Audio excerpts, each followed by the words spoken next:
तू माझी कुठलीच गोष्ट ऐकत नाहीस. लहानपणीपासून मी तुला एक छोटीशी गोष्ट सांगतोय की सकाळी लवकर उठ, ते पण तू माझं ऐकत नाहीस. बाबा, लहानपणापासून तुम्हीच मला शिकवलं की मोठी स्वप्न बघ, आणि मोठी स्वप्न बघायची असेल त्यासाठी मोठी झोप गरजेची आहे. स्वप्न फक्त बघायची नसतात, ती साकार करायची असतात. पण तुमची अपूर्ण राहिलेली स्वप्न अशी मुलावर लादायची नसतात. बापाला शिकू नकोस भाड खाओ.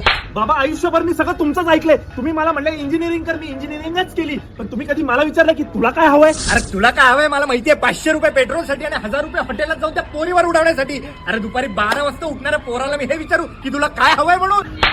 त्यापर्यंत बापाच्या तब्येतीकडे कधी लक्ष दिलंस का? परवा माझा गुडघा दुखत होता, एकटा चालत मी दवाखान्यात गेलो. अहो बाबा, पण मी तुम्हाला सांगत होतो डॉक्टरांकडे जायची गरज नाहीये. तुम्ही घरात स्प्रे मारा, तुमचा गुडघा बरा होईल. बापाला शिकवू नकोस भाड खा. तुझ्या आईशी गप्पा मारतोस, सगळं शेअर करतोस. तुला काय हवं, तुला काय नको हे तुझ्या आईकडनं मला कळतं, पण तू कधी मला सांगत नाहीस. मी कुठली गोष्ट तुम्हाला सांगायला असतो तुम्ही एकच डायलॉग मारता की बापाला शिकू नकोस. बापाचा डायलॉग बापालाच मारतोस भाड खाओ. बा, आतापर्यंत तुम्ही माझं कधीच कौतुक केलं नाही, कधी मला शाबासकी दिलेली नाहीये. तू कधी आतापर्यंत माझं कौतुक केलंस? एका बापाला सुद्धा वाटतं की त्याच्या पोरांनी त्याचं कौतुक करावं म्हणून. बाबा, शाळेत जेव्हा पोरं मला माझ्या बापाच्या नावाने चिडवायची ना, तेव्हा मला त्रास व्हायचा. पण मला अभिमान पण होता की शाळेमध्ये मला माझ्या बापाच्या नावाने ओळखलं जातं. तसंच बाहेरची लोक जेव्हा मला येऊन म्हणतात ना की अहो तुम्ही पवनचे वडील ना, तेव्हा मला अभिमान वाटतो. पण हा अभिमान कोणाला दाखवायची गरज नाही मला.